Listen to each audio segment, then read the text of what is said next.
ஹரஹர பார்வதீபதஜே ஹரஹர மகாதேவா. தென்னாடுமனை போற்றி நாட்டெருவா போற்றி. மாவட்டம் பாபநாசம் வட்டம் 66 ஆலங்குடி கொத்தட்டை கிராமத்தில் அதைத் தொடர்ந்து மாலை 5:30 மணிக்கு மங்கள இசையுடன் விநாயகர் பூஜை, அங்குராபணம், ரக்ஷாபந்தனம், கும்பாலங்காரம், யாகசல பிரவேசம், பூஜைகள், ஹோமங்கள் மகாபுரம் நடைபெற்று முதற்கால வேள்வியானது மிக சிறப்பான முறையில் கொத்தட்டை கிராமவாசிகளால் பெரும் அளவில் முயற்சி கொண்டு இந்த ஆலயத்தை கட்டியுள்ளார்கள். அது சமயம் முதல் காலத்தை முடிந்து இன்று காலை 7 மணிக்கு மங்கள இசையுடன் தொடங்கி 2ஆம் கால பூஜையானது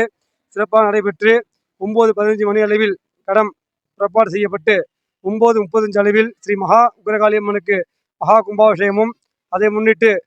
அதைத் தொடர்ந்து ஸ்ரீ மகா உக்ரகாளியம்மன் கீழே மகா கும்பாபிஷேகம் நடைபெற்று அதைத் தொடர்ந்து தீபாராதனை நடைபெற்று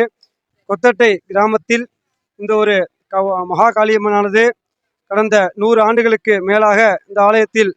இருந்து அருள் பார்த்து கொண்டிருந்த அம்பாளை தற்பொழுது பெரும் முயற்சி கொண்டு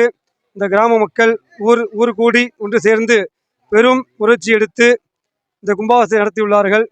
கொத்தட்டை கிராமவாசிகள் இந்த கும்பாபிஷேகத்தை வெகு சிறப்பாக 2 கால பூஜையும், அதுக்கு முன்னோடியாக மாரியம்மன் கோவில் சிவன் கோயிலிருந்து முளைப்பாரி ஊர்வலம் எடுக்கப்பட்டு புனித நீர் எடுத்து வந்து இந்த கும்பாபிஷேகத்தை வெகு சிறப்பாக கொத்தட்டை கிராம மக்கள் வெகு சிறப்பாக கும்பாபிஷேகத்தை